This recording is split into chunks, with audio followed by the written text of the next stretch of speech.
Okay, welcome everybody so much from around the world. It's always extremely exciting and inspiring to see all the different devotees and communities tuning in from all over the globe. My name is Doyle Garangadas. I'm here in New York City, and I'm really grateful to be with you and to also welcome our illustrious speaker today. Many of you know Sri Prahlad Prabhu for his devotional uplifting kirtans. He's a deep student of the Bhakti Shastras and a very engaging speaker, an impressive devotional individual as well. He has many material credentials as well. So he's got both sides of the coin. He was educated in ISKCON Gurukulas in Australia and in India. And when he was only 12, he played a key role in an international campaign for the release of Hare Krishna devotees imprisoned in their faith in the erstwhile Soviet Union. This included recording a song that was released as a single by the music giant recording EMI and attracted widespread media and political interaction in Australia and elsewhere with him and other devotees. After completing his Gurukul training, Sri Prahlad traveled with His Holiness Indraju Maharaj as his assistant for 18 years, inaugurating annual summer festivals in Poland that to this day are attended by hundreds of thousands of people each year.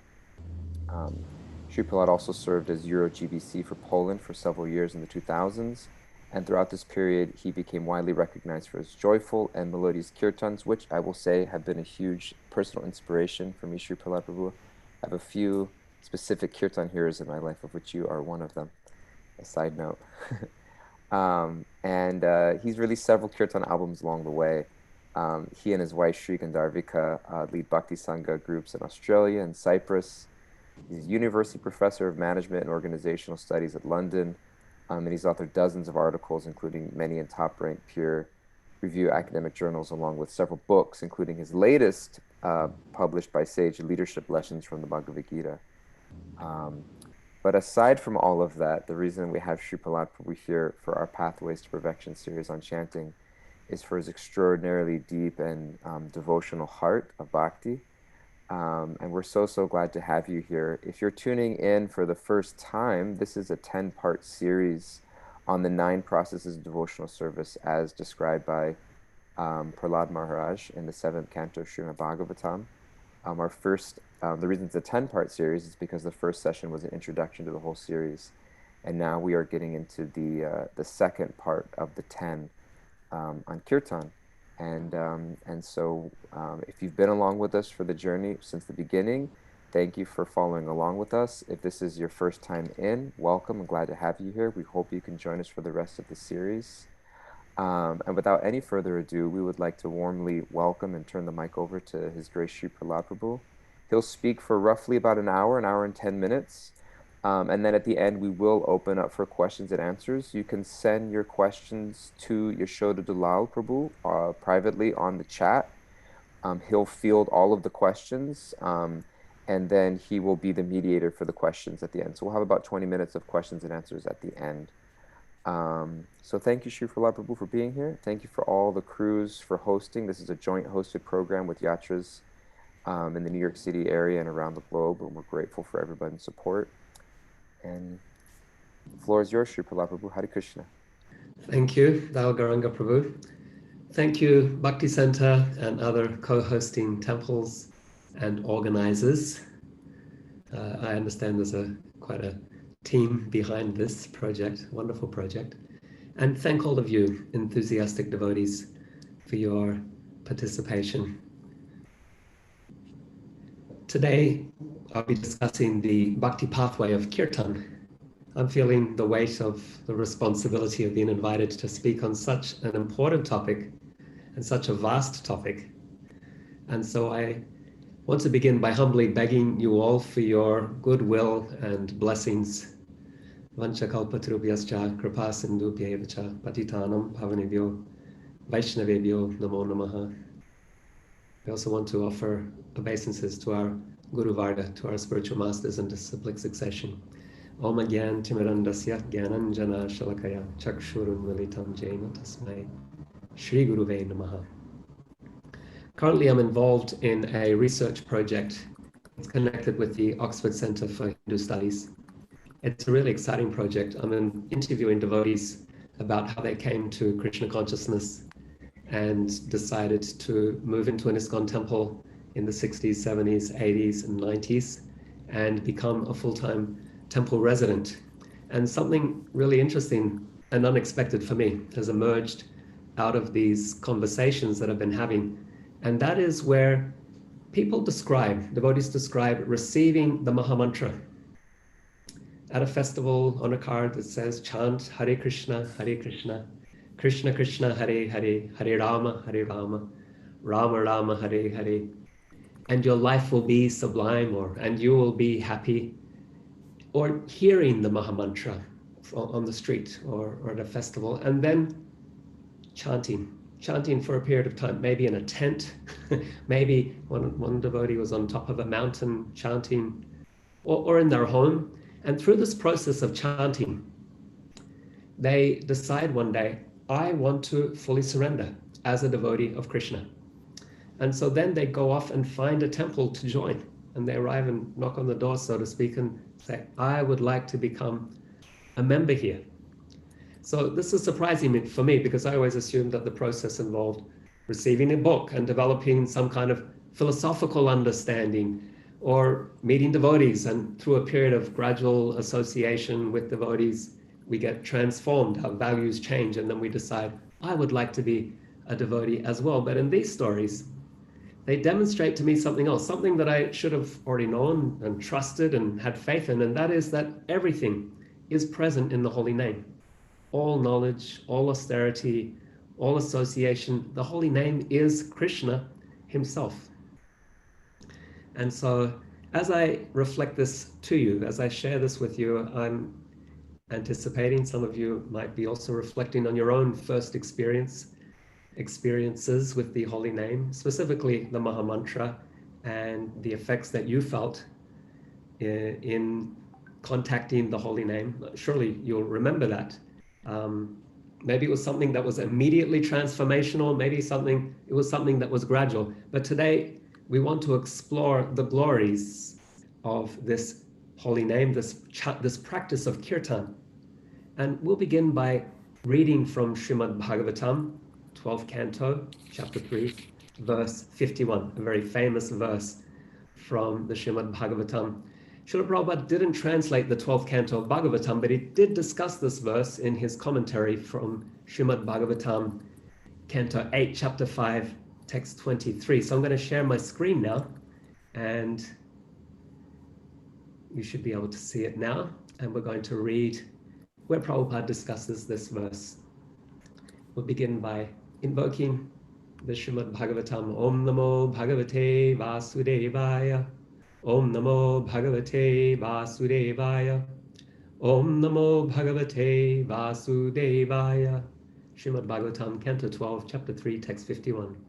Kalerdo Shanidhe Rajan Asti Eko Mahan Gunam Kirtanadeva Krishnasya Mukta Sangha Param Brajet. This age of Kali is full of unlimited faults. Indeed, it is just like an ocean of faults. Doshanidhe. But there is one chance. The Hare Krishna, one opportunity. Kirtanad eva Krishnasya Mukta Sangha Param Brajet. Simply by chanting the Hare Krishna mantra, one can be freed from the contamination of Kali Yuga, and in his original spiritual body, return home back to Godhead. This is the opportunity of Kali Yuga. So I'm just going to make a little adjustment here. On my screen, because I wasn't able to see the full text. When Krishna appeared, he gave his orders, and when Krishna himself appeared as a devotee, as Sri Chaitanya Mahaprabhu, he showed us the path by which to cross the ocean of Kali Yuga. That is the path of the Hare Krishna movement. When Sri Chaitanya Mahaprabhu appeared, he ushered in the era of the Sankirtan movement. And it is said that for 10,000 years, this era will continue. This means that simply by accepting the Sankirtan movement and chanting the Hare Krishna Mahamantra, the fallen souls of this Kali Yuga will be delivered. After the battle of Kurukshetra, at which Bhagavad Gita was spoken, Kali Yuga continues for 432,000 years, of which only 5,000 years have passed. Thus, there is still a balance of 427,000 years to come. Of these 427,000 years, the 10,000 years of the Sankirtan movement, inaugurated by Sri Chaitanya Mahaprabhu 500 years ago, provide the opportunity for the fallen souls of Kali Yuga to take to the Krishna consciousness movement, chant the Hare Krishna Mahamantra, and thus be delivered from the clutches of material existence and return home back to Godhead. Chanting the Hare Krishna Mahamantra is potent always, but it is especially potent in this age of Kali. Therefore, Sukadeva Goswami, while instructing Maharaj Parikshit, stressed this chanting of the Hare Krishna mantra. Kalerdoshani Rajan Asti Eko Mahangunan Kirtanadeva Krishnasya Mukta Sangha Param Brajet. My dear King, although Kali Yuga is full of faults, there is still one good quality about this age. It is that simply by chanting the Hare Krishna Mahamantra, one can become free from material bondage and be promoted to the transcendental kingdom. Srimad Bhagavatam 12.3.51. Those who have accepted the task of spreading the Hare Krishna Mahamantra in full Krishna consciousness should take this opportunity to deliver people very easily from the clutches of material existence. Our duty, therefore, is to follow the instructions of Sri Chaitanya Mahaprabhu and preach the Krishna consciousness movement all over the world very sincerely. This is the very best welfare activity for the peace and prosperity of human society. That purport continues, but we will conclude there. There's so much that Srila Prabhupada has said that we can reflect upon. Prabhupada makes many wonderful points. First, I love, just as an aside, I love that he cites the Kaler Doshanidhe Rajan verse twice in this purport. He loves that verse so much.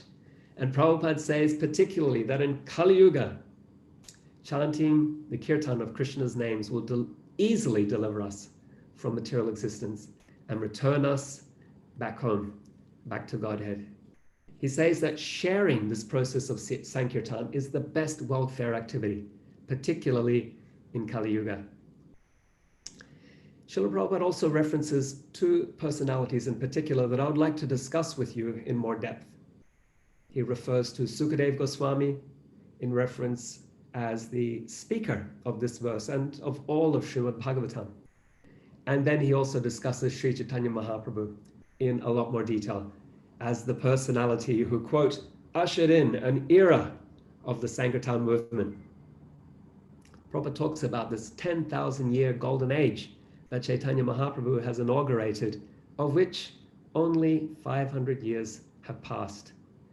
And he says that this is a very special opportunity to achieve spiritual perfection by chanting Krishna's name, by engaging in Kirtan. So, for the remainder of our time together, what I would like to do is to discuss these two personalities, Sukadeva Goswami and Sri Chaitanya Mahaprabhu, as two exemplars of the process of Kirtan. And there's one third personality who I would also like to discuss with you, and that's Haridas Thakur. He is the great teacher of the holy name. So, do you think of Sukadeva Goswami as a Kirtaniya? We generally think of Kirtan as singing with musical instruments. And yet, the famous verse of the various Bhakti pathway exemplars that's found in Rupa Goswami's Bhakti Rasamrita Sindhu, Sukadeva Goswami is mentioned as the personality who exemplifies the pathway of Kirtan. Vyasaki Kirtane, that is the son of Vyas, Sukadeva, is the exemplar of Kirtan. Rupa Goswami writes, or at least he cites this verse, Shri Vishnu Shravane Parikshit Abhalad. That is Parikshit Maharaj. He exemplifies the process of Shravan, of hearing. Vyasaki Kirtane. Sukadeva Goswami by Kirtan. Prahlada Smarane. Prahlad Maharaj by remembering. Tarangri Bhajane Lakshmi. Lakshmi Devi by serving the form of the Lord. Prithu Pujane. Prithu Maharaj by offering worship. Akuras tu Tav Abhivandane. Akrura by offering prayers. Kapipatera dasyeta. Who's Kapipati? Hanumanji. Hanuman by offering seva. Sakye Arjuna. By friendship, Arjuna. Sarva Swapna Nirvedane Bhalir. By surrendering everything, Bali Maharaj. Abud Krishna Tir Eshampara. All of these personalities were able to achieve Krishna. This verse is found in 1st Canto, Chapter 2, verse 265 of Bhakti Rasamrita Sindhu, or Madhya Lila, Chapter 22, verse 136. Sukadeva Goswami is referred to as Vyasaki. In ISKCON, we have a wonderful Kirtaniya. He's also named Vyasaki, son of Vyasadeva. And he is the personality who exemplifies the process of Kirtan as a way of achieving spiritual perfection. So we don't think of Sukadeva Goswami as a singer.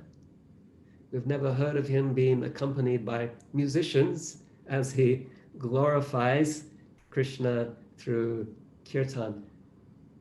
Although the verses of Srimad Bhagavatam, they're generally sung or spoken, but Sukadeva Goswami doesn't sing them as a song as such, where we all sing along together, we sing the same words over and over. Srimad Bhagavatam has 18,000 verses. So why is Sukadeva Goswami the exemplar of Kirtan and not a musician like Narad Muni or the dancer singer Gaura Nataraj, Sri Caitanya Mahaprabhu? Well, let us consider the definition of Kirtan. What does Kirtan mean? What does Sankirtan mean? Kirti means glories. What is the name of Srimati Radharani's mother? Kirtida, she who gives glory. And her very dear friend, the Krishna's mother, she has the same name, or it's a synonym, Yasoda, to give fame. So to give glory, to glorify another, that is Kirtan.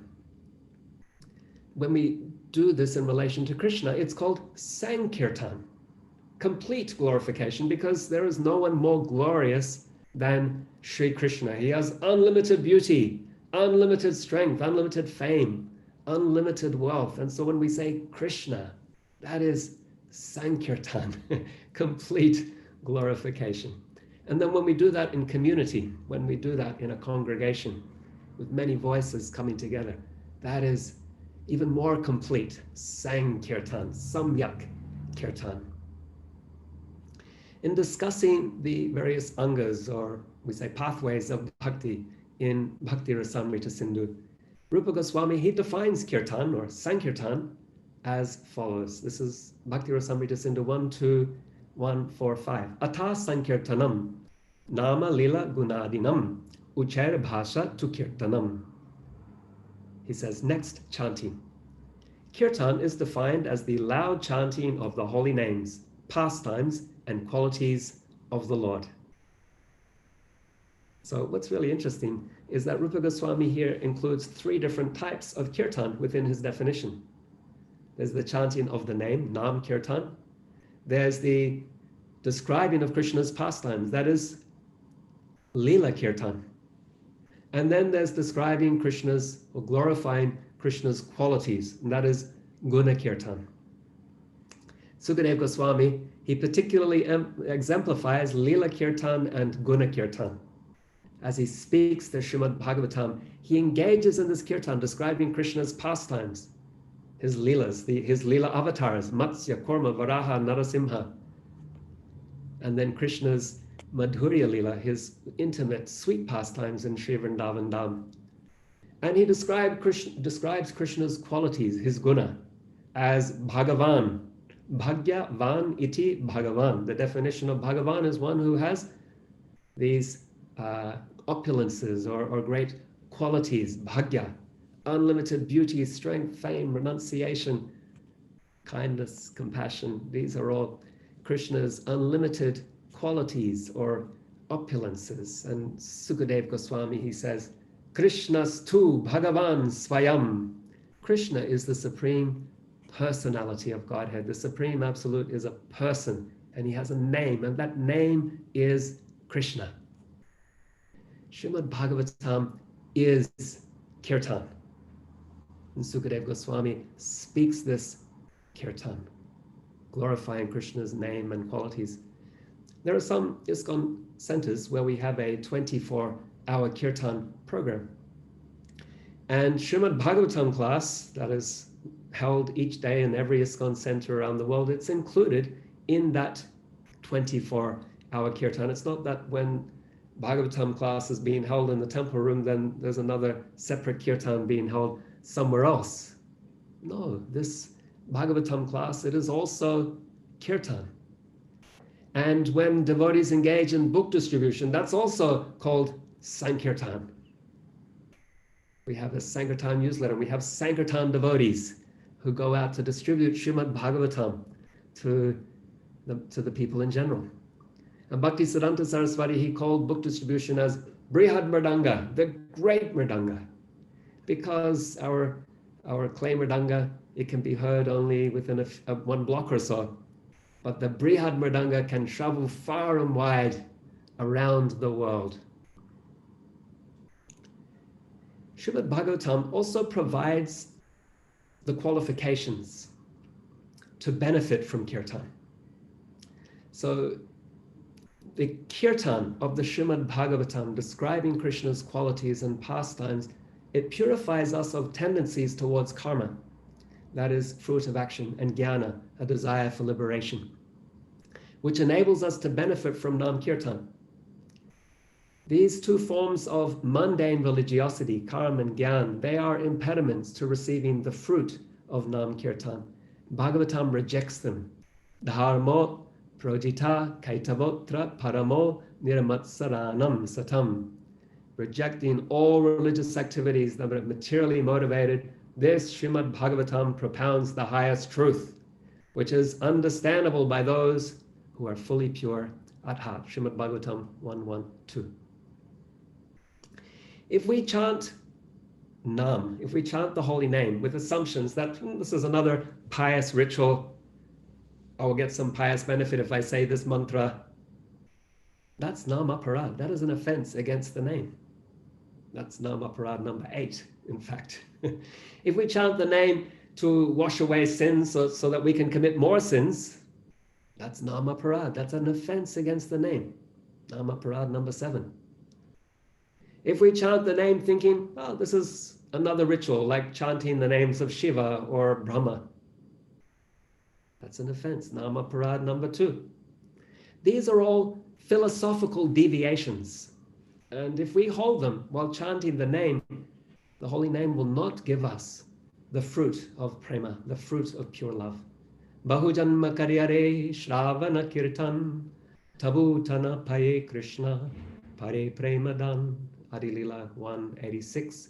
It says that if one is infested with the 10 offenses in the chanting of the Hare Krishna Mahamantra, despite one's endeavor to chant the holy name over many births, the fruit of love of Godhead, which is the ultimate goal of this chanting, will not be delivered. But if we hear Srimad Bhagavatam, if we engage in the kirtan of Krishna's guna, Krishna's tu Bhagavan Swayam, and his lila, how he appears to protect devotees, to establish dharma, there is little chance, I will say no chance, of us being able to make these mistakes, these philosophical mistakes. If we engage with the kirtan of Srimad Bhagavatam, we will be purified of these philosophical misunderstandings that will allow us to get the full blessings of the holy name. In Srimad Bhagavatam, Sukadeva Goswami, he describes how we can be elevated by kirtan, but he also describes devotees who are already transcendentally situated, and they are engaged in kirtan as well. Sukadeva Goswami reveals the kirtan sung by the Braj Gopis, glorifying Krishna's guna and lila, such as when the Gopis glorify Krishna's flute playing in Vrndavan, and how Vrndavan responds to the sound of Krishna's flute.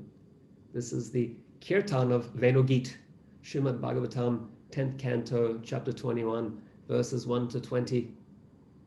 He describes the Kirtan where the Gopis go to meet Krishna at Vamsivat before the rasa dance, and they appeal to Krishna to accept them. This is Pranaya Geet, Srimad Bhagavatam, 10th canto, chapter 29, verses 31 to 41. Sukadeva Goswami reveals how the gopis engage in a kirtan describing Krishna wandering throughout Vrndavan forest. Yugala Geet, 10th canto, chapter 35, verses 2 to 25. He reveals a kirtan where Krishna leaves the gopis in the forest, and how to alleviate their pangs of separation, they sing Gopi Geet, 10th canto, chapter 31, verses 1 to 19. And when Krishna leaves Vrndavan for Mathura, Sukadeva Goswami reveals a most wonderful kirtan that's sung by Srimati Radharani herself to a bumblebee, Brahmar Geet, Srimad Bhagavatam, Canto 10, chapter 47, verses 12 to 21. In singing these kirtans in the mood of great separation, the gopis experience Krishna's presence. This is a paradox, because Krishna is non-different from his name, his form, his qualities and pastimes. That is, Nama and Nami are one and the same. Srimad Bhagavatam also describes how Nam Kirtan, in particular, can purify a person to enter into the realm of these eternal pastimes, even unconscious chanting. This is the case of Ajamil, described in the 6th canto Srimad Bhagavatam, chapter 2. Sanketam parihasyam va stobam helanameva va Vaikuntha nama grahanam asesanghaharam vibhu.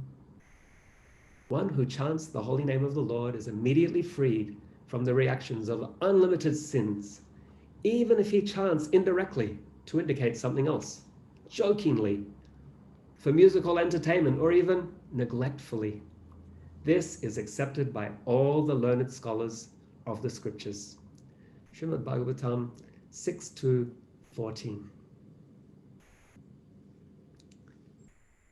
The very final verse of Sukadeva Goswami's Srimad Bhagavatam, the very final instruction of this 18,000 verse text,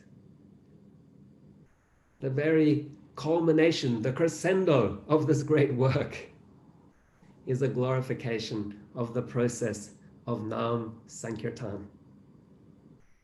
Nama Sankirtanam yasya sarva papa pranasanam pranamo dukha samanas tam namami haram param.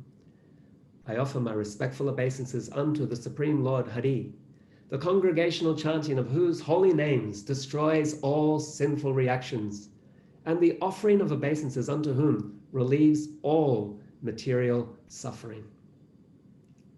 Srimad Bhagavatam, 12th canto, chapter 13, verse 23.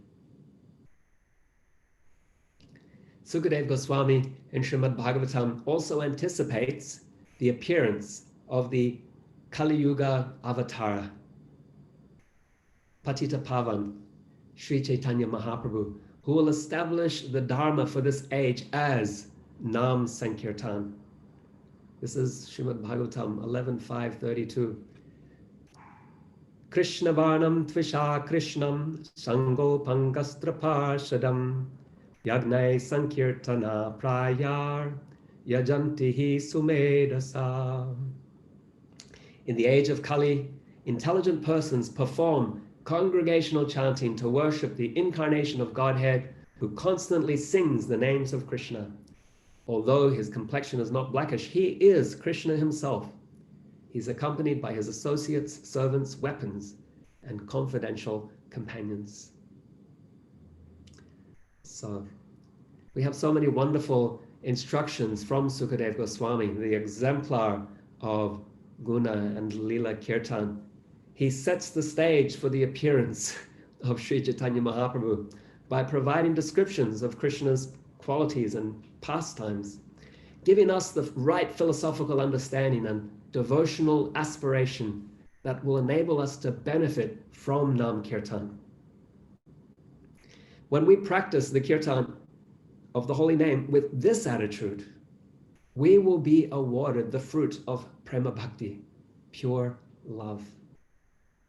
This is a Kirtan which is relished, not just by conditioned souls as a means to get spiritual perfection, but by those who are already in the most exalted position as Krishna's eternal associates. And from Sukadeva Goswami, we learn that this Kirtan is particularly merciful in Kali Yuga. This is when Kirtan practice is inaugurated by Sri Chaitanya Mahaprabhu as the Sankirtan movement. So let us further consider then the relationship between Sri Chaitanya Mahaprabhu as the inaugurator of Sankirtan and Sukadeva Goswami, who sets the stage, so to speak, for Chaitanya Mahaprabhu. Sukadeva Goswami is looking forward to Chaitanya Mahaprabhu's appearance, and we'll find something very interesting.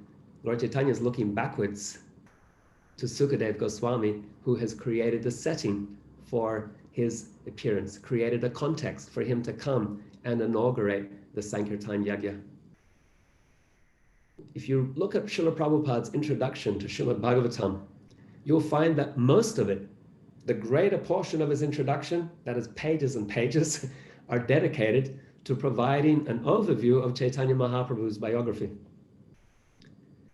This section of Prabhupada's introduction, which is the major portion, is titled, quote, "A short sketch of the life and teachings of Sri Chaitanya, the preacher of Srimad Bhagavatam." Sri Chaitanya Mahaprabhu embodies what it means to live the teachings of Srimad Bhagavatam, dedicating himself to Kirtan, particularly Nam Kirtan. He makes this Kirtan accessible, even more accessible than it has already been made by Sukadeva Goswami. He's not surrounded by sages and a hermitage and the bank of the Ganges, but by loving associates who sing and dance on the streets with musical instruments, mridanga and kartals that provide a rhythm. And as he engages in this ecstatic chanting, he invites everyone to join in. Chaitanya Mahaprabhu's dedication to propagating Nam Kirtan begins even before he makes his appearance, because he chooses to make his appearance at a time when everyone is bathing in the Ganges to ward off the effects of a lunar eclipse. And they're chanting, Hare Hare, and so these names fill the air. Chaitanya Mahaprabhu takes the opportunity to make his divine appearance. And in his house, Kirtan constantly resounded because as a baby, he wouldn't stop crying until the people around him chanted the holy names. As a youth, he taught Sanskrit grammar by explaining the grammatical rules with different holy names. And then, as a young man, he was formally initiated into the chanting of the holy name by Ishvarapuri, whom he met at the Vishnupad temple in Gaya. When Chaitanya Mahaprabhu received the name from Ishvarapuri, his eyes filled with tears. His voice choked. He experienced his hair standing on end. And as he experienced these ecstatic bodily transformations, he became doubtful. He returned to Ishvarapuri and asked, "What type of mantra did you give me?" And Ishvarapuri replied, "This is very good. The name is having its proper effect. You continue like this." Chaitanya Mahaprabhu, he returned home to Navadvip and he inaugurated ecstatic public street chanting. The local Brahmin and Muslim elites, they initially opposed his Sankirtan. But then Chaitanya Mahaprabhu, he convinced the ruler, Chand Kazi, in a philosophical debate. And the Kazi agreed and proclaimed that henceforth there would be no obstruction to Sankirtan within his domain. Chaitanya Mahaprabhu, he organized his Sankirtan party into different groups as a roaming or surround Veda Kirtan, Each group would have a chief singer. There were designated responders. There was a chief dancer. There were 2 designated mridanga players and 8 pairs of kartals. These are descriptions found in the Caitanya Charitamrita. When Maharaj Prataparudra, the king of Odisha, asked about this kirtan performance, Sarvabhauma Bhattacharya, he said, this is called Prem Kirtan, Kirtan of love. It is the special creation of Sri Chaitanya Mahaprabhu. All of India was swept up in the flood of love that Sri Chaitanya Mahaprabhu shared with this Sankirtan movement. But there was one group that avoided Sri Chaitanya Mahaprabhu's mercy. These were the Mayavad sannyasis of Varanasi. And so for them, Chaitanya Mahaprabhu, he enacted a special trick. That was to take sannyas, to get the Mayavadi sannyasis and students to take him seriously. But in Varanasi, they criticized Sri Chaitanya as an emotional sentimentalist who sang and danced with the commoners rather than studying Vedanta as a true sannyasi should do. Chaitanya Mahaprabhu, he eventually met with Prakashananda Saraswati, the leader of the sannyasis, along with his hundreds of sannyasi disciples. And Chaitanya Mahaprabhu explained that this Sankirtan, it is Vedanta. Vedanta teaches Atato Brahma Jignasa, now inquire after the absolute truth, Brahman. Chaitanya Mahaprabhu said that Brahman is Krishna. Param Brahma, Param Dhamma, Pavitram Paramam Bhavam, Bhagavad Gita, chapter 12, text 13 says. When one realizes Brahman, then one can go further by taking to Bhakti. Brahma Bhuta Prasanatmana Sochati Nakanchati Samasarveshu Bhuteshu Mad Bhaktim Labate Param. Krishna says, when you are situated in Brahman, then you can take to my devotional service. You can take to it earlier as well, but you can go further in Brahman by taking to Bhakti, 1855, Bhagavad Gita. Chaitanya Mahaprabhu explained that Vedanta Sutra must be understood with commentary, with explanation, but that the natural commentary on Vedanta is Srimad Bhagavatam. It is written by the same author, Vyasadeva. Srimad Bhagavatam and Vedanta teach that all beings have a relationship with Krishna, that is Sambandha. But that we are covered. We're covered with material conditioning, causing us to forget that relationship, the material energy. But by engaging in the process of bhakti, by engaging in the process of Sankirtan, that covering can be removed. And the ultimate goal of the Veda can be achieved. That is the prema prayojana, the ultimate objective of love that the Veda wants to give, that Vedanta wants to give. After hearing from Chaitanya Mahaprabhu, the Mayavadi sannyasis, what did they do? They sung and they danced with Chaitanya Mahaprabhu in Harinam Sankirtan. Kaviraj Goswami describes that there were hundreds of sannyasis engaged in Sankirtan, and they were joined by the common people who came from the villages hearing the news of this great Sankirtan celebration. Chaitanya Mahaprabhu's external mission was establishing this Yuga Dharma, Nam Sankirtan. He had an internal mission as well, and that was to taste and relish this highest prema as experienced by Srimati Radharani. Krishna had 3 unanswered questions we learned from the Chaitanya Charitamrita. What is the nature of Radha's love? What is it about Krishna that attracts her? And what is it like to love Krishna as Srimati Radharani does? Krishna knows everything, he's Sarvajnata. But these questions, he felt puzzled him. And so to understand these confidential truths, Krishna takes the bhavana and the duty, that is the mood and complexion of Sri Radha, Radha bhava duti suvalaitam, Krishnomi svarupam.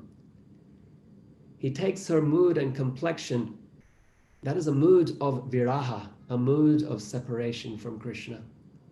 And as he chants and dances, Chaitanya Mahaprabhu weeps and trembles. He faints and regains consciousness, sometimes feeling Krishna's presence, sometimes pining for him in his absence.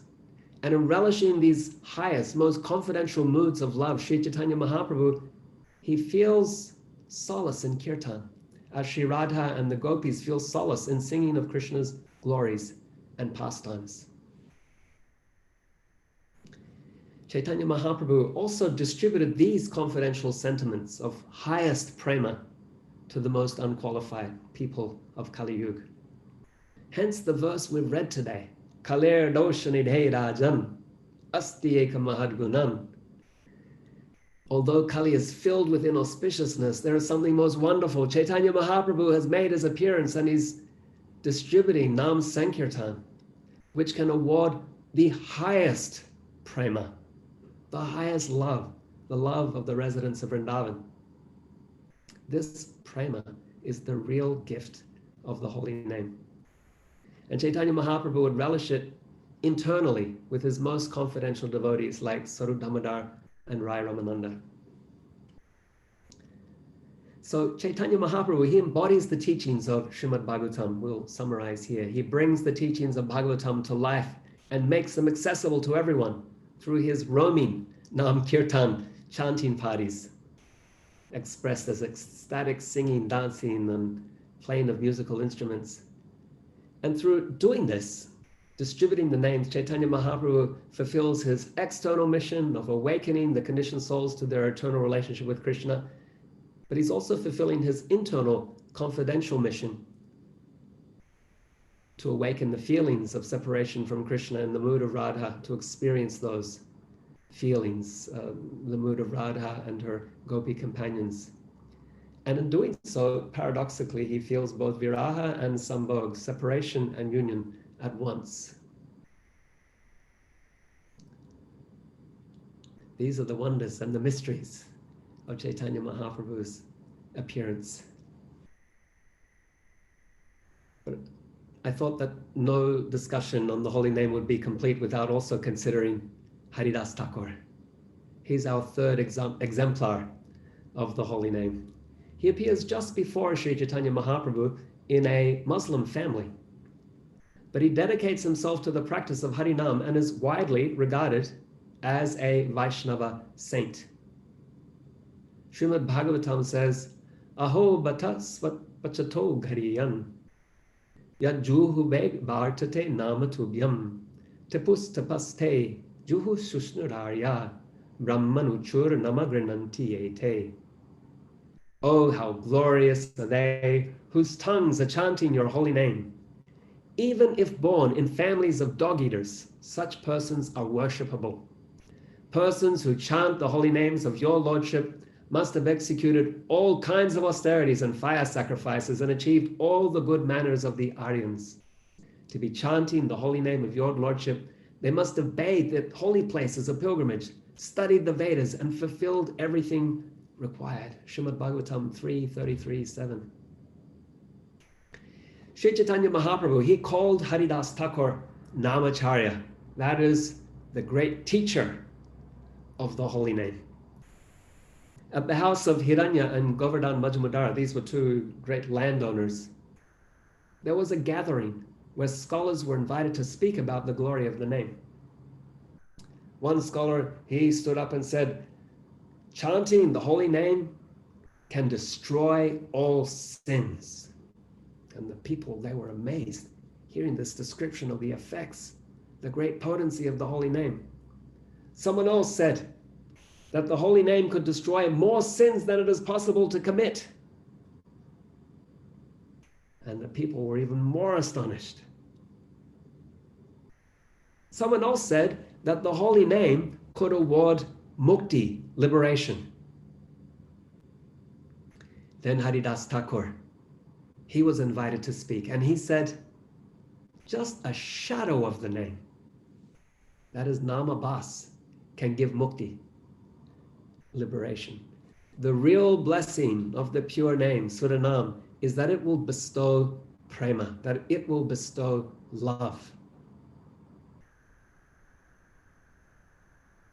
Haridas Thakur explained, he said, just as darkness is dissipated even before the sun properly rises on the horizon, crosses the horizon, similarly, even before the pure name manifests, ignorance is removed and mukti, liberation, is afforded. This is a reflection of the name. That is impure chanting, namabas. He says the real blessing of the name is from the fully risen sun, Sudanam, and that is that it will afford prema, pure love for Krishna. Haridas Thakur, he was once asked by Chaitanya Mahaprabhu, how will the non-moving living beings, like the trees, be delivered from material existence? Haridas Thakur's response is most wonderful. Haridas Thakur said, if devotees chant loudly, there will be an echo. And that echo will be counted as the chanting of the non-moving living beings. So you want to try that. Say, Hare Krishna very loudly, and you hear the echo. Some of you are doing it, thank you. You hear that echo, that's the chanting of non-moving living entities, like plants and trees and so forth. Another time, Sri Chaitanya Mahaprabhu asked Haridas Thakur how the non-believer mlechas will be delivered. And Haridas Thakur, he said, well, sometimes people chant unknowingly by saying other words that contain the syllables of the holy name. Like if we have a word that contains the name Rama, for example, panorama or diorama, or in the 80s there was a band in the UK called Bananarama. Or I believe there's a supermarket chain in the US called Foodorama. So any of these names, Haridas Thakur says, people will get benefit by chanting the holy name unconsciously. That's described in the Srimad Bhagavatam. Even unconscious chanting will purify one, will have the effect of freeing one of sinful contaminations, material attachments. Haridas Thakur, he demonstrated how to take up a more serious and committed practice by committing to chant a fixed number of rounds every day, a fixed number of names each day. This is called in the Chaitanya Charitamrita as Sankhya Kirtan. Sankhya, meaning fixed, a fixed number of rounds. Haridas Thakur, his commitment was to chant 100,000 names each and every day. That's 3 times 64 rounds, or 192 rounds each day. Yes, that's a lot of chanting. Bhakti Siddhanta Saraswati, he decided that his followers would chant 64 rounds each day. And Srila Prabhupada, he requested his disciples to chant a minimum of 16 rounds each day. Initially, he asked for 64, and disciples said, oh, that's not really possible. And he said, okay, 32. And devotee said, oh, we can't do 32. And he said, okay, 16, not less. Even less is good. But when you're taking initiation diksha, then that was Prabhupada's minimum commitment that he asked for. But any number of fixed number of rounds is very good. 2 rounds a day, 4 rounds a day. Haridas Thakur is showing us the importance of having some kind of committed practice, a committed practice to a fixed number of names that we chant with attention, listening to the name and with a mood of prayerfulness. We show the name our commitment. And when we show our commitment to the holy name blesses us to chant more purely. And it is that pure chanting, the Surhanam, which will award prema bhakti. That is the objective. So Haridas Thakur, in sum, he demonstrates that people from any background can be elevated to the highest position through chanting. He demonstrates complete faith in the power of the name, even unintentional chanting, as having the effect of purifying the soul, even in non-believers. And he demonstrates committed, regulated, pure and intentional chanting as a regular practice, as the way to achieve prema bhakti.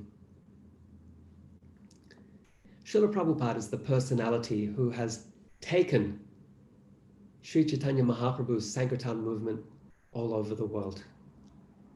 Chaitanya Mahaprabhu, he prophesied that his holy names would be chanted in every town and village of the earth. Prithiviteya chayata nagaradigram sarvatra prachara hoibe moranam. In every town and every village of this earth, Chaitanya Mahaprabhu says, my name will be chanted. Srila Prabhupada, he had faith in this prophecy, whereas others thought it was some nice poetry uttered by Chaitanya Mahaprabhu's biographers. Prabhupada had deep faith in the significance of these words. He also had faith in the power of the name to deliver, even those born in families of dog eaters, as described by Sukadev Goswami and as emphasized by Haridas Thakur, Sri Chaitanya Mahaprabhu. As Srila Prabhupada was on the Jaladuta, arriving on the shores of the United States of America, he wrote a poem. And in this poem, he expresses some doubt about why Krishna has brought him there and how the Western people will ever take up the teachings of Srimad Bhagavatam, this Bhagavat Dharma. But as he expresses this doubt or entertains the doubt, Srila Prabhupada, he then resolves it. He resolves it by reflecting on verses from Srimad Bhagavatam, such as 1 to 17. Shrinvata svakata Krishna punya shravana kirtana hridyantas dohya badrani vidunoti suhrit satam. Sri Krishna, the personality of Godhead, who is Paramatma, Supersoul, in everyone's heart, and the benefactor of the truthful devotee, cleanses the desire for material enjoyment from the heart of the devotee who's developed the urge to hear his messages, which are in themselves virtuous when properly heard and chanted. Prabhupada had faith that if he could convince people to engage in kirtan with him, that their hearts would be purified, and bhakti, love, devotion for Krishna would be awakened. And with that conviction, he was able to transfer faith in the power of the holy name to the hearts of millions of people all around the world. You and I, all of us who are on this call right now, we are most fortunate. Despite all of the inauspiciousness that is around us, this Kaler Doshanidhe, this ocean of inauspiciousness that I don't know if Sukadev Goswami would even have anticipated how things have become. We live in Kali Yuga. But despite this inauspiciousness, we are most fortunate. We are at a time less than 5,000 years after Sukadev Goswami, after he spoke Srimad Bhagavatam and revealed this Bhagavat Purana to the world for the highest benefit of the people of this age. We live in a time just 500 plus years after Sri Chaitanya Mahaprabhu inaugurated the Sankirtan movement and this 10,000 year golden age that Srila Prabhupada spoke of in the passage that we read at the beginning of our time together today. We live in a time where we have an easier way to achieve spiritual perfection. Particularly Chaitanya Mahaprabhu, he's offered this way of doing kirtan with music and with dance. Yeah? How appealing, how exciting.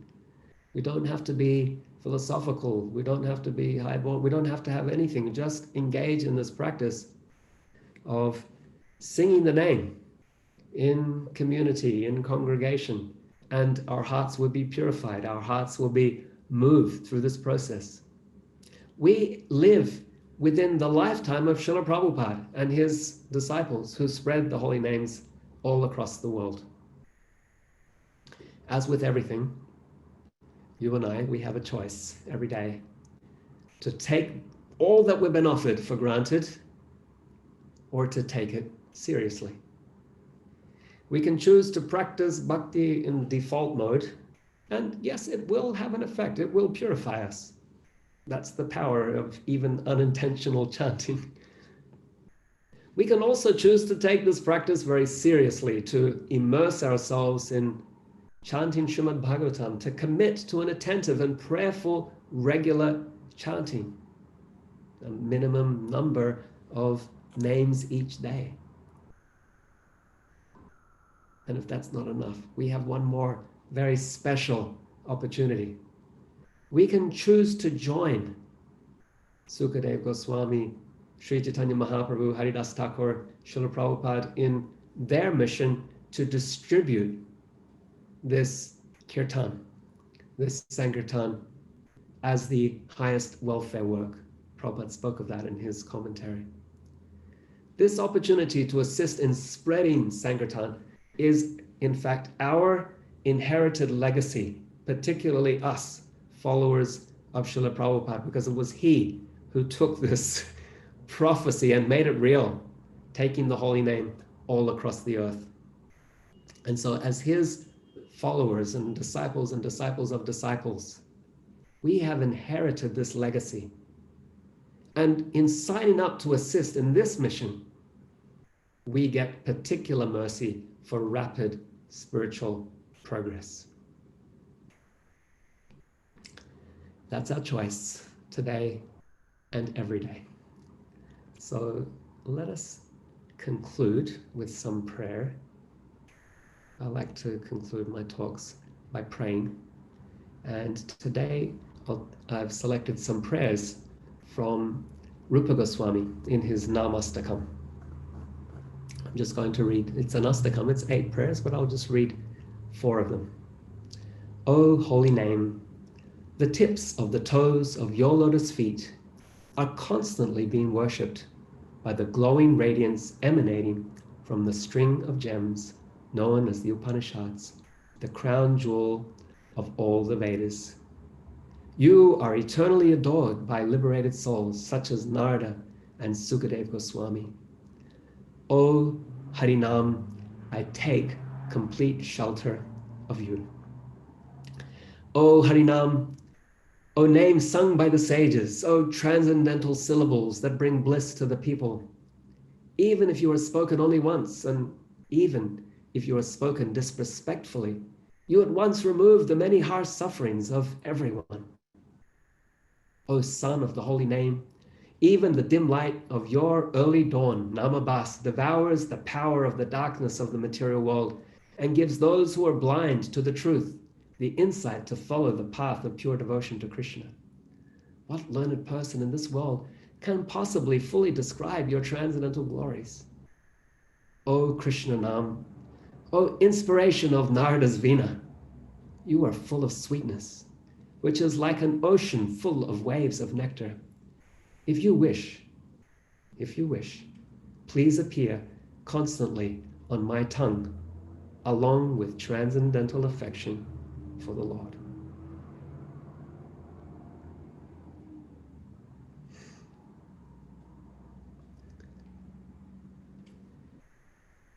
Thank you all so very much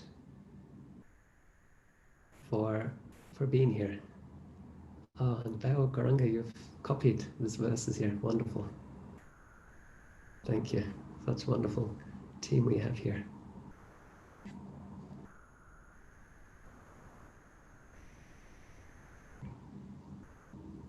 Thank you so much, Sri Prahlad Prabhu. That was nectar-packed and it was packed. I mean, I'm going to have to listen to this presentation once more to be able to really absorb it and meditate on it. Thank you so much. Before we get into the questions, I wanted to share a couple of things. I'll share my screen. Bear with me 1 second. Here we go.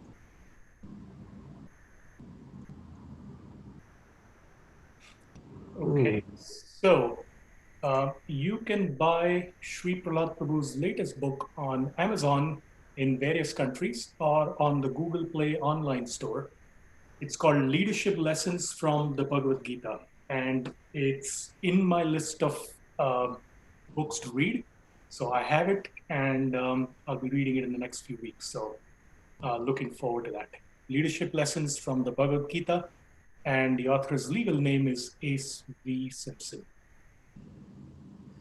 Okay, so this was part three, or this is part three of a 10-part series on the 9 processes of bhakti.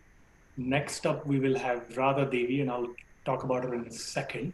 But we also have some other wonderful speakers coming up after her: Hariparshad Prabhu, Gauranga Prabhu, Amarendra Prabhu, Archana Siddhi Devi. She's on the Zoom call right now. Bhakti Rasamrit Swami and Sachinandan Swami. So stay with us for all 10 if you can. Same Zoom link, same YouTube link. This series is organized by the Bhakti Center, and we are grateful to the other centers who've agreed to co-host this series so that we could all come together from all these different congregations and hear together from these 10 fantastic speakers who have agreed to speak on the Pathways to Perfection series. So it's ISKCON of New Jersey, also known as the Tawaku Temple, ISKCON of Central New Jersey, ISKCON of New York, or the Brooklyn Temple, 26 2nd Avenue, New York, Bergen County, ISKCON of Bergen County, New Jersey, ISKCON of Richmond, Virginia, and Geetanagari Eco Farm in Pennsylvania. And next up, next week, excuse me, next week is going to be Radha Devi Dasi. She is going to speak about Vishnu Smaranam, remembering the Lord. Now, many of you might have heard her speak. She's a popular speaker on various forums. She's an international minister of the Vaishnavi ministry for ISKCON. She's a Harvard-trained lawyer. She works as a lawyer, and she serves in various capacities in ISKCON along with her husband, Yudhishthir Prabhu. She is one of my favorite speakers. So if you can, please don't miss it. It's going to be on next Saturday at the same time, 9 a.m. start in New York time. And then there are various people joining from all over the world. So you know what the start time is: 6:30 in India, 2 p.m. in UK, 3 p.m. in Central Europe, as an example. So with that, I would like to launch into asking questions. There are several questions on how to chant effectively without distractions. Can you share some techniques? And I know there are japa retreats that people can retrieve on YouTube. But if you can summarize some techniques and tips for people to chant the holy name attentively and nicely. Yeah, thank you, Mr. Dalal Prabhu. And before I start, thank you for sharing that book as well. I didn't anticipate that. So I'm most grateful. So how to chant attentively. In the Bhagavad Gita, Krishna says, when the mind wanders, bring it back. And what I find wonderful about this instruction from Krishna is that he's not saying, if your mind wanders, bring it back. He says, when the mind wanders. He's anticipating that it will wander. And so his instruction is, bring it back. And so one thing that we can try to do is to bring our mind to be with us as we chant the holy name. That is to focus, to be attentive to where we are and what we're doing, and to be attentive to the sound vibration of Krishna's name. And as Krishna says, the mind will wander, but if we're committed, bring it back. I am going to bring my mind back. Every time it goes away, I'm going to bring it back, and I'm going to engage my mind in hearing. Then the mind actually starts to become disciplined. I won't say, yeah, it's rare to achieve that state of samadhi, complete absorption. It does happen. There are advanced souls who reach that. But even in our neophyte position, as we make a regular practice of just bringing the mind back every time it wanders off, we find that the mind becomes more and more regulated. And we can enter into a very profound spiritual space of absorption. It's like we enter into a cocoon, so to speak, or an inner world where the holy name vibrates throughout our being. And as we do this, something wonderful happens. Chaitanya Mahaprabhu, he says in Shikshastakam, Kirtaniya Sada Hari, that we should chant constantly. Shikshastakam number 3. And you think, how do you do that? Kirtaniya Sada Hari. Is this another poem given by our acharyas?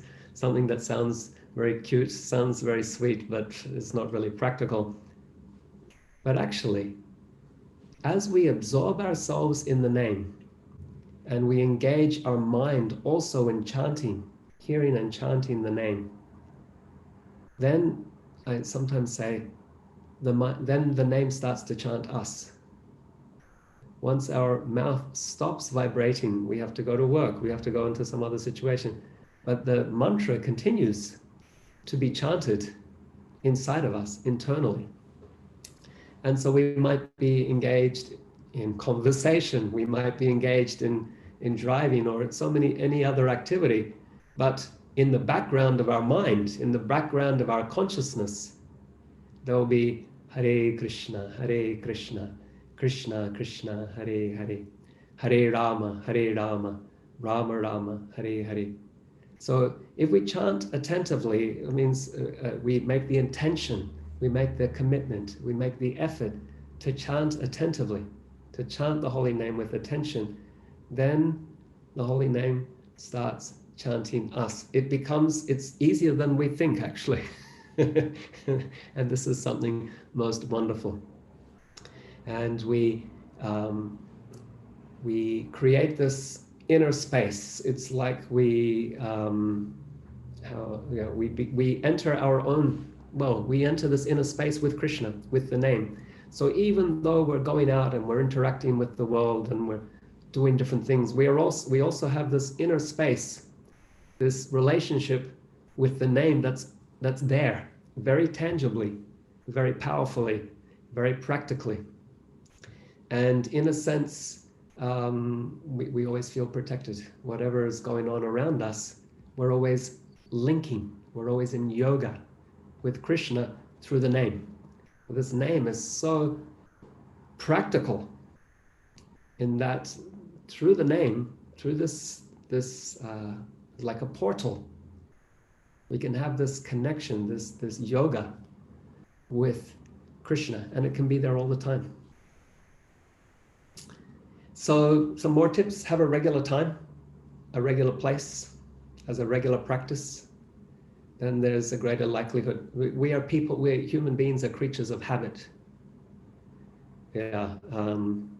If you drive the same route each day, and then one day you try to change it, maybe go to the airport to pick someone up or something, you might find that you're still driving to work. Just because we are creatures of habit, it's difficult for us to break these habits. And so if you create a habit of chanting at a fixed time and place, with attention, for a fixed period of time, you will find it becomes easier and easier to overcome that initially resistant mind and to actually be in this space with Krishna, this very powerful, transformative and nourishing space. Krishna says in the Bhagavad Gita, Pratyaksha bhagamam dharmyam susukam kartum avyayam. What does pratyaksha mean? It means sensory perception. We generally put sensory perception down. We say shabda, that's the real evidence you hear from higher authority. Sensory perception, no, that's materialists. But here in the Bhagavad Gita, Krishna is drawing upon our sensory experience, our sensory perception as an evidence. And he says, Pratyaksha vagamam dharmyam susukam kartumaviyam. He said, if you take to this practice, you will see, you will feel tangibly with your senses a happiness, a joyfulness. And so I always want to present Krishna consciousness, bhakti, not as an austerity, Not as something that, wow, I have to do, it's really hard, it's, it's a struggle all the time.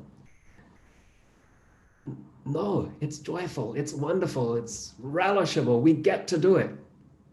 And yes, initially there's resistance from the mind, initially because we're conditioned and we've been doing the condition thing for a long time. Initially there's going to be some resistance, but once you get over that barrier and you make that regular practice, same time, same place, attentive, bring the mind back every time it wanders, you enter into this sacred space through the mercy of the name. You'll find it becomes the best, most relishable, most wonderful time of day that you don't want to give up for anything else. That's the time that you look forward to. That's the time you wake up in the morning and say, wow, this is it. This is my time to chant the holy name. So this is real. This is practical. Krishna consciousness is joyfully performed. Katayantas chamam nityam tushyanti cha ramanti cha. Krishna says that these devotees of mine, they come together and they talk about me, they discuss my glories, and they experience, once again, tushyanti cha ramanti cha. Tushyanti means satisfaction, and ramanti, pleasure. Satisfaction and pleasure by engaging in these wonderful bhakti practices. It's not our motivation, it's not why we're doing it. We're doing it for Krishna's pleasure, but I'm just saying, don't think of it as a burden. Don't think of it as something that I'm going to do grudgingly, or I have to do it, or yeah, I know I got to do it because the Shastra says. That's vidhi, when we're doing something because we feel we have to. But if you start to feel the relish of this, that's there. It's there for us as we apply ourselves. And then we share that with others. That is, that'll touch other people's hearts when we can share from that space. Again, not scaring people into chanting. Chant, otherwise you'll be in material existence for the rest of eternity. Cycle of samsara. Okay, so we can try to scare people into chanting that way. Or we can also offer it as the most wonderful, most incredible blessing.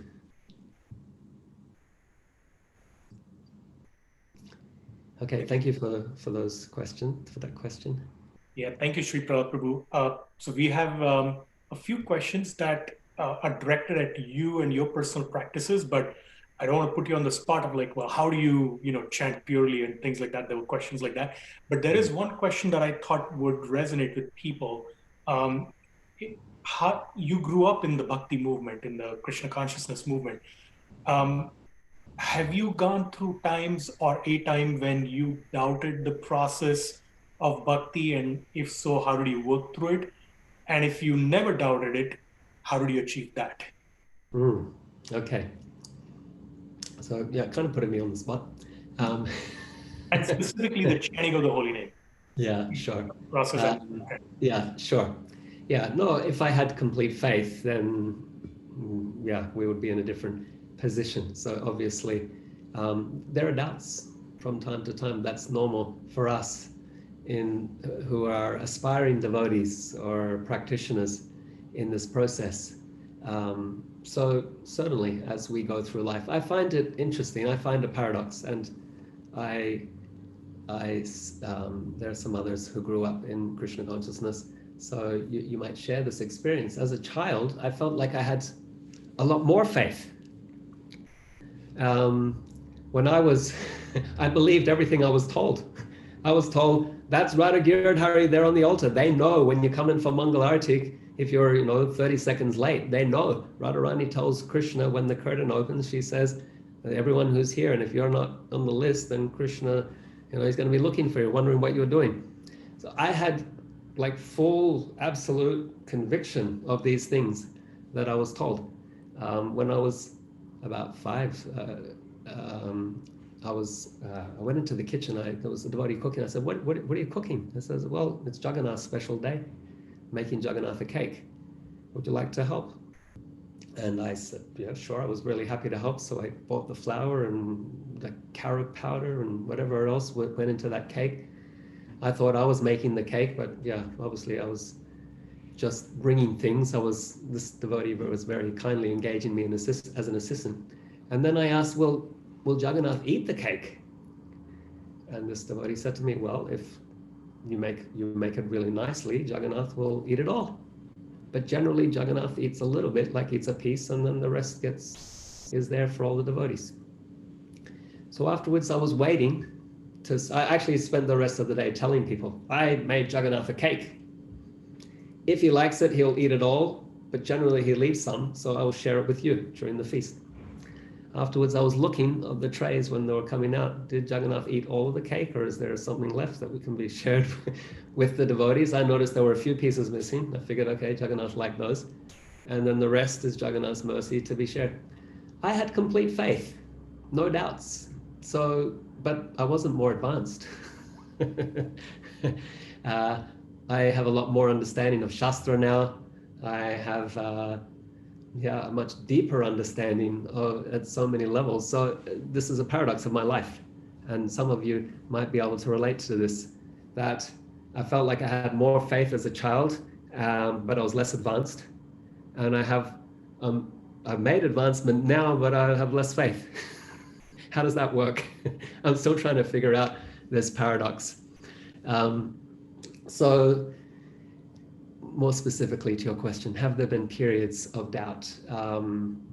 Yeah, different times.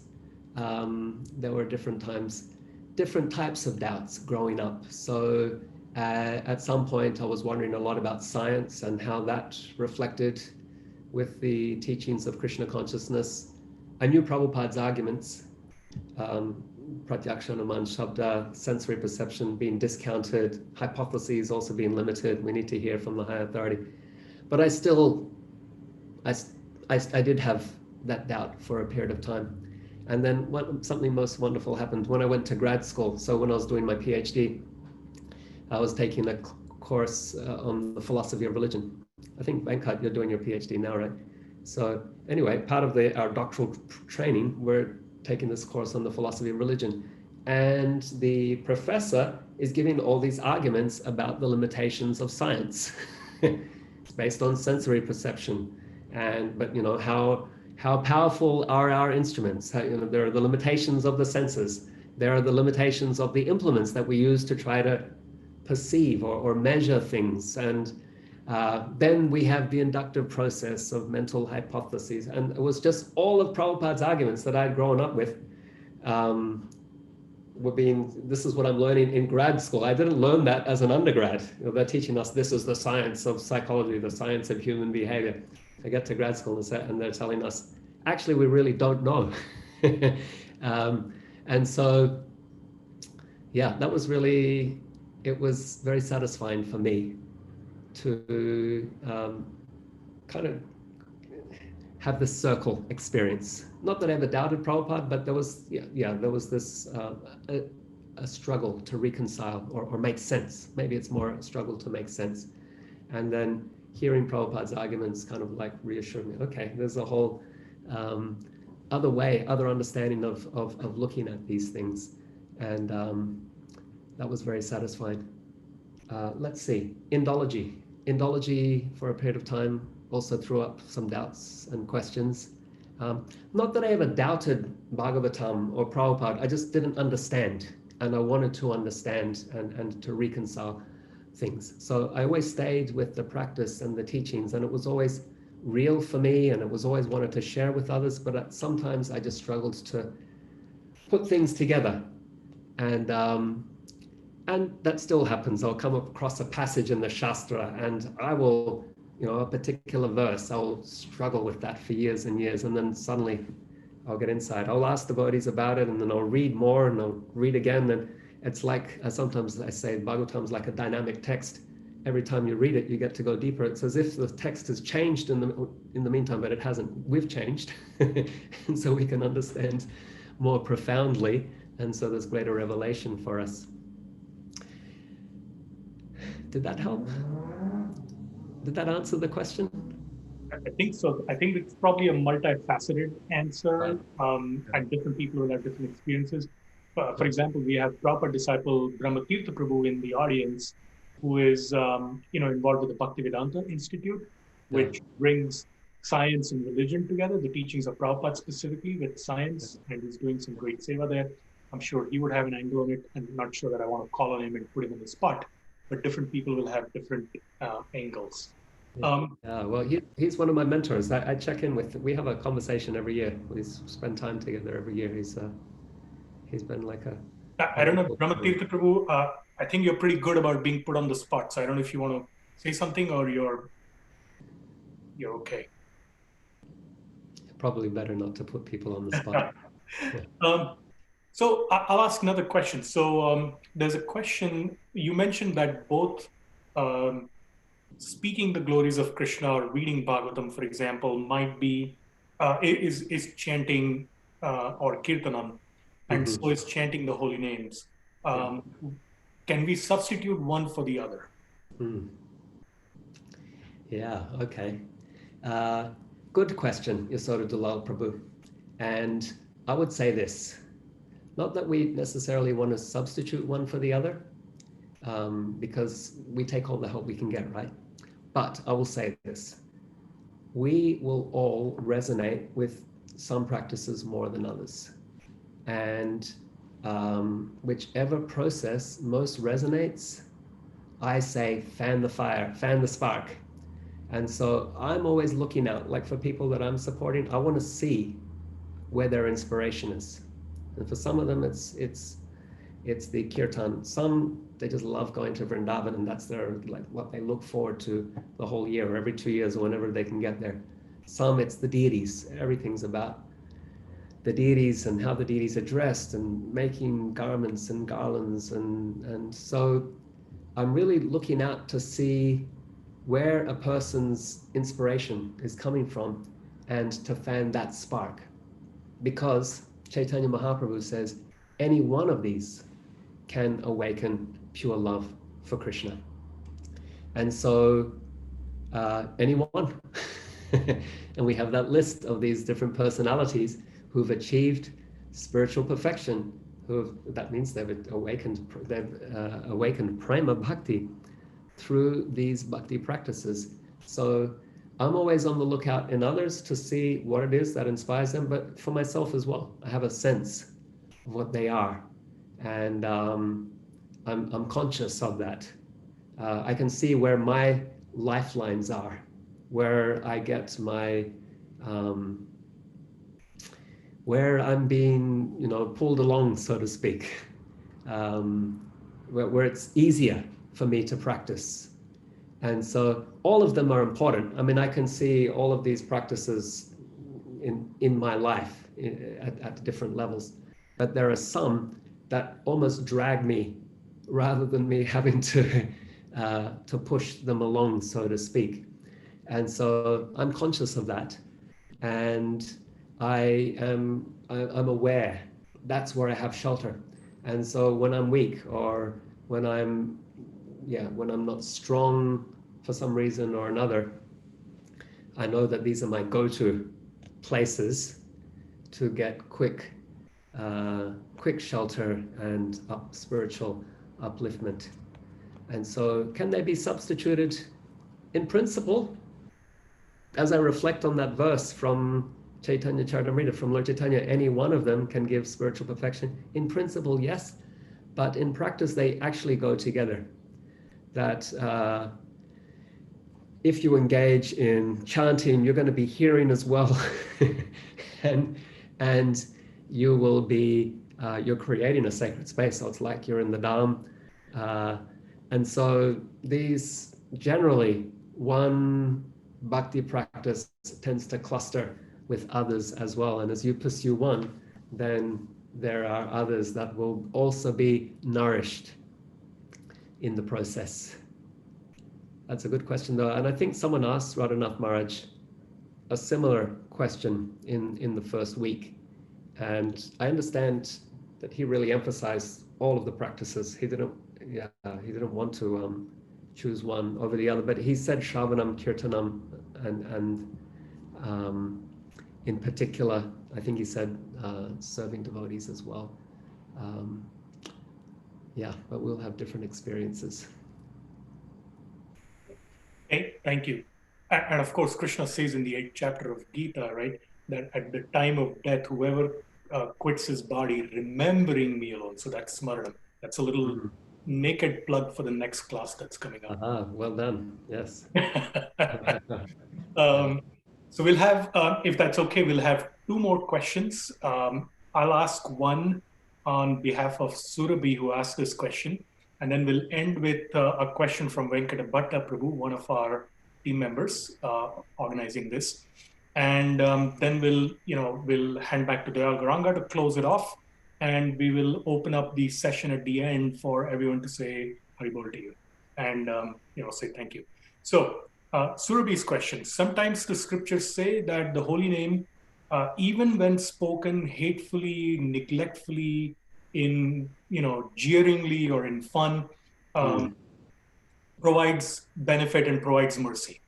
But Srila Prabhupada emphasizes not to hear the holy name chanted by people who might not have the proper intention of serving the holy name or being attached in an affectionate way to the holy name. And sometimes he even uses the phrase "milk touched by the lips of a serpent." So how do we reconcile these two apparently contradictory statements? Yeah, good question. So there's a difference between unconscious chanting and offensive chanting.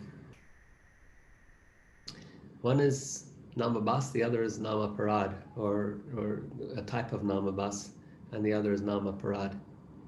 So when we chant offensively, that's problematic, and to hear that chanting is also problematic. But when someone's chanting without full understanding, and with not necessarily with a devotional intention, they can still benefit. So the example is Ajamila. He called out to his son, Narayan. He wasn't doing this as a pious ritual. I'm facing death now. Let me do something pious. Let me see. Okay, I could I could give in charity to an orphanage, or I could pay some brahmanas to do a yajna for me, or maybe I'll chant the holy name. Yeah, I'll do that. Thinking the holy name to be one among many different karma kanda practices, that's an offense against the name. Or if he was thinking, if Ajamil's thinking, let me chant now. I know I've been really sinful. Let me chant to wash away these sins, and then I can continue to just live my lifestyle as I have been. That would be an offense. And then there are others, blaspheming devotees, thinking that Krishna's form is a mundane, material creation. See, when we do these things, we undermine the blessing, the benefit that the name is offering. The name is coming to us with mercy, with love, with compassion. But if we take the name and commit sinful activities based on that blessing, or if we take the name and we criticize those who spread the glory of the name, then we're acting in a way that is lacking in gratitude. So this is called to be ungrateful. That lack of gratitude or taking advantage of a kindness is not appreciated. And so we will try to avoid the context where that name, where the name is being chanted with those attitudes. But unconscious chanting, inattentive chanting, that's a different category. That's a different thing. But and in addition to that, most powerful is when we chant with those who do have, or hear the chanting of those who do have an intention of love, an intention of service, who are really appreciating the blessings of the holy name. People, so there are three distinctions, and Vaishnavas are discerning. Vaishnavas are discerning. They're able to discern distinctions between Krishna and the material world and the living entity. Being able to make those distinctions is part of what it means to be a Vaishnava. Materialists, they see everything as matter. Some spiritualists, they see everything as spirit, and they say matter doesn't exist. But Vaishnavas have this discernment. This is matter, that is Jiva, or the soul, that is the Supreme Lord. And that's what makes us a Vaishnava, in fact, being able to be discerning in that way. And so being discerning with regards to how we approach the holy name, that's also part of what it is to practice as a Vaishnava, to have that discernment.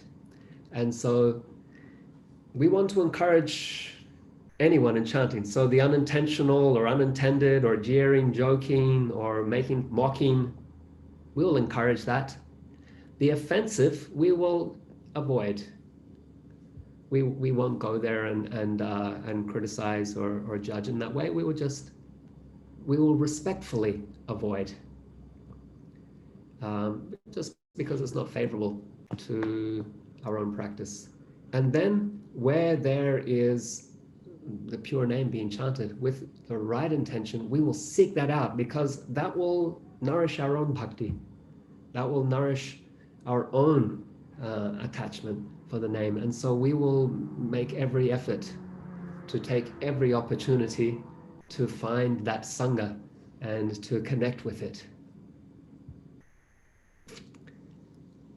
Thank you, Shri Prahlad Prabhu. So I beg forgiveness from the people who asked questions that we could not get to today, because there are a lot more questions in the pipeline. But obviously, everyone knows YouTube is one of the best resources in the world for hearing classes on how to chant purely and how to advance from our current offensive state of chanting to a neutral and then to a pure state of chanting. So there are several classes, there are several authorities. We are blessed in this movement of Srila Prabhupada's that there are so many wonderful, exalted speakers who share their realizations and share from Shastra.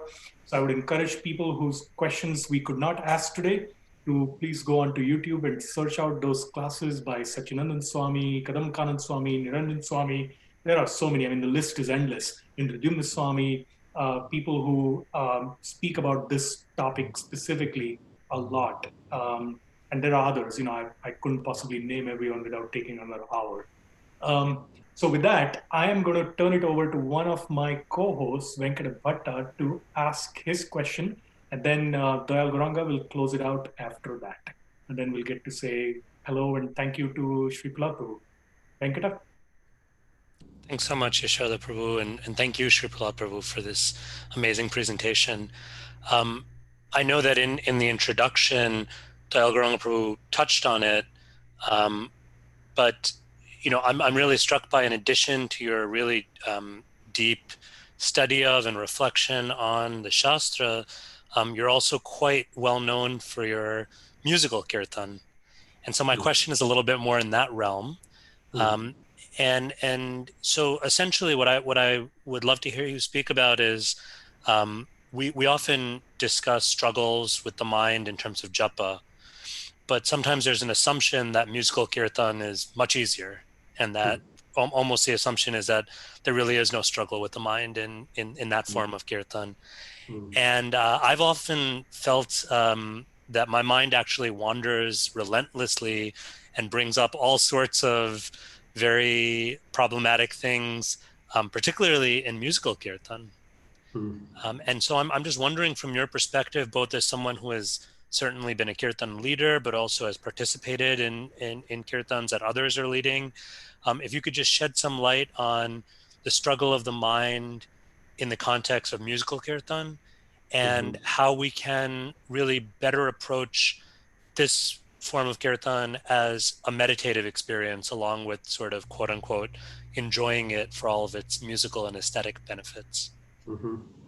Yeah, thank you, Venkat Bhatta Prabhu. That's a really important question. And I guess a meta message before I start. Even appreciating the kirtan for its aesthetic appeal is beneficial, but I appreciate what you're asking about, how to go deeper, to go even beyond that. Vishwanath Chakravarti Thakur says that the neophyte practitioner, they will be satisfied with the bhakti practice when they have nice facilities for practice. If they're a pujari, if they have nice puja paraphernalia, nice ingredients to offer, then the pujari is inspired. Or if they're kirtaniya, then nice instruments and musicians to play with, and then they're inspired. But then if they're in a context where they don't have those things, then the neophyte practitioner will be disappointed. The advanced practitioner, Vishwanath Chakravarti Thakur says, they'll be inspired either way. It's nice to have nice paraphernalia because it's for Krishna. Nice musicians, nice arrangement because it's for Krishna. So you want to offer Krishna something that's aesthetically beautiful, something that's aesthetically pleasing. But if it's not there, then you do the best with what you have. And still you can appreciate the opportunity to serve the holy name and to make, or the deity, or whatever the case may be, and make an offering to Krishna. And so Vishwanath Chakravarti Thakur says this is the more advanced devotee. But either way, however we're connecting with Krishna, it's all good, but we can do good, better, and best. So with the mind, as with japa, you're right, with kirtan as well, the mind can absolutely get in the way. And I'll speak from, because you're asking me as a kirtan leader, so I'll speak from that perspective. There are times when I lead and I know that my mind is in the way. I really feel like I'm not able to access the name, that I'm not being let in, so to speak. And I feel like I'm not able to lead a good kirtan because my mind is too stuck on what the musicians are playing and what's happening in the environment or in the audience, or where I am with the melody or my voice, or whatever the case may be. And my mind really gets in the way of me being able to chant. And there are other times where I feel like my mind disappears, so to speak, and I absorb in the chanting. And that's what I'm always looking for as a kirtaniya, to get my mind out of the way and to absorb in the practice, where I don't even have to think anymore about trying to be present, because I'm there. I am present and I'm feeling the flow of Krishna's mercy. But it comes with an intention that I am going to try to be there. I'm going to try to go there. But then I also feel like it's also Krishna sometimes deciding to let me in, and sometimes the door just stays closed. And as much as I bang on the door, sometimes I feel like Krishna's just also not letting me in, that I have to be more sincere and more eager for him to open that door for me. And there was a period of time I felt like I had a period where whenever I would sit to chant japa, I would immerse. And when I would sit to sing kirtan, I would like kind of just go there to this very wonderful place. And my deity worship as well. And then there was some other time where I felt like I couldn't get in. I would sit to do any of those practices, and I just wasn't allowed for some reason or other. And it was a period of introspection and reflection that followed, until I felt that one day that Krishna kind of opened the door again. So how do we get there, so to speak? How do we get beyond the mind? One reflection that I have is that when we go with an attitude of service in anything, so I'm also a professor, I can go in with an attitude of, what can I do that really impresses the students? What can I say that gets the students to like me? And how do I, or I can go with, what do they best need to hear? What can I do that best serves their needs? And that kind of gets me out of the way, gets my mind out of the way, and I'm there in service. And so I find the same with Kirtan as well, that when I sit down, how can I be a servant in this context? How can I please Krishna? How can I please these devotees and these people who've come to participate in Kirtan? How can I be an implement or an instrument of Krishna's service or Krishna's pleasure, Krishna's will in this moment? And I find that when I go with that attitude and intention, very quickly or much more easily, I can get my mind out of the way, and I can be in that, I can be in a place of absorption. So it's an interesting thing, making that switch, turning us from being self-centered, here I am, here I am, and what am I going to get from this practice, to being other focused, that is focused on Krishna, focused on Guru, focused on Gauranga, focused on the devotees. And it really changes the experience. And so the same applies to japa as well, whether it's kirtan, japa. If we can be there in a mood of service, it's a whole different, a very different experience. Thank you. That was wonderful. Thank you so much. Thank you. Wonderful question.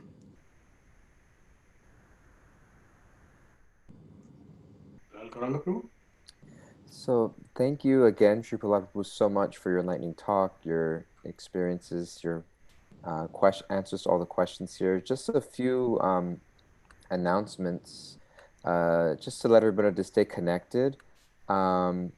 Please do join us next week for the next installment of the series. If you'd like to get updates, we have a Bhakti Center newsletter, which Daniel will be putting links to all of these things in the chat board just now.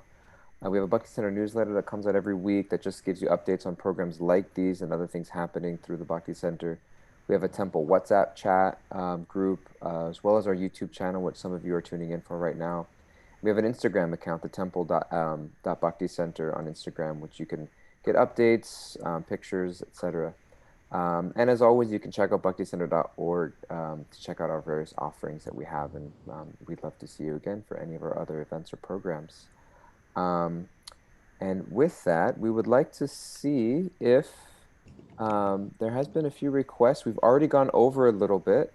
So if the answer is no, that's totally okay. But Sri Prahlad, there were some requests. If you had a few moments to lead us in a very short kirtan, we'd love to have that for you to round out our time together. And then after the kirtan, for those that would like to stay on Zoom, as our tradition, we will unmute everybody. You'll have a chance to say Hari Bol and thank you to Sri Prahlad Prabhu.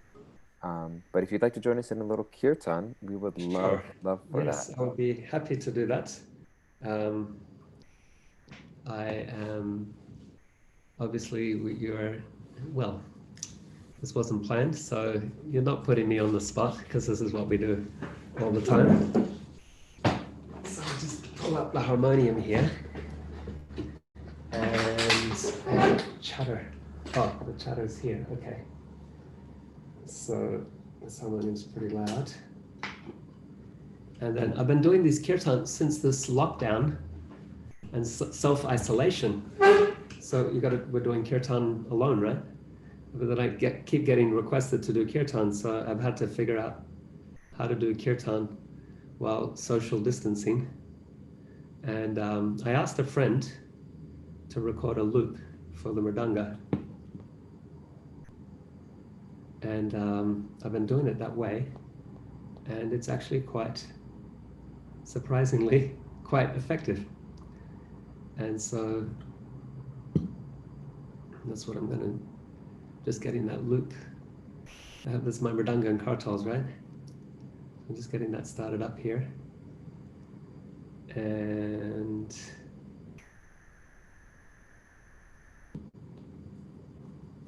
yeah, somehow or other it's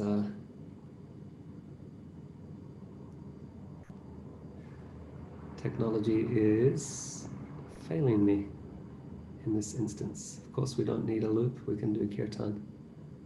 at any time, but it is quite nice when it works. So another few seconds, and bear with me. Here we are.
Shri Harinam Sankirtan Ki Jai.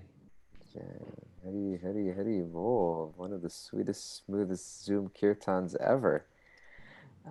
Thank you so much, Sri Prahlad Prabhu. We will give everybody here an opportunity to thank you and show their love and gratitude on Zoom. We'll be unmuting everybody. If you'd like to chant a loud Hari Bol and give your thanks, please feel free to do so now. Bol. Hari Bol. Hari Bol. Hare Krishna. Hari Bol. Hari Bol. Hari Bol. Hari Bol. Hari Bol. Hari Bol. Hari Bol. It was such a wonderful class. Hari Bol. मैं આટલું મોંઘું laptop ક્યાં હરી બોલ હરે હરી કૃષ્ણ બોલ हरि बोल તમે આટલું હરી મોંઘું બોલ, લેપટોપ Hare હરી Krishna, બોલ. Prabhu. Thank you again. Haribo. એ લોકોને Thank you so A much. બહુ મોંઘું Krishna કહેવાય Prabhu. Thank you again. Hari bol. પપ્પા પૈસાની બાત વાવત નથી હરે Krishna Every time bloody karu heavy उसकी bloody एक का चालू रख दिया मगर मारी नहीं करे any other contract कर लो Hare Krishna. Hare Krishna.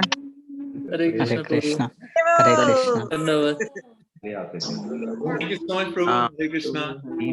Hare Krishna, Shri Prahlad Prabhu, so wonderful. Thank you. Hare Krishna से प्रहलाद હરી બોલ દંડવત હરી બોલ હરી બોલ હરી બોલ Very sweet Hare prayers and Kirtan. Thank you, Prabhu. तो फाइनली राधा कृष्ण जी कब बताएंगे?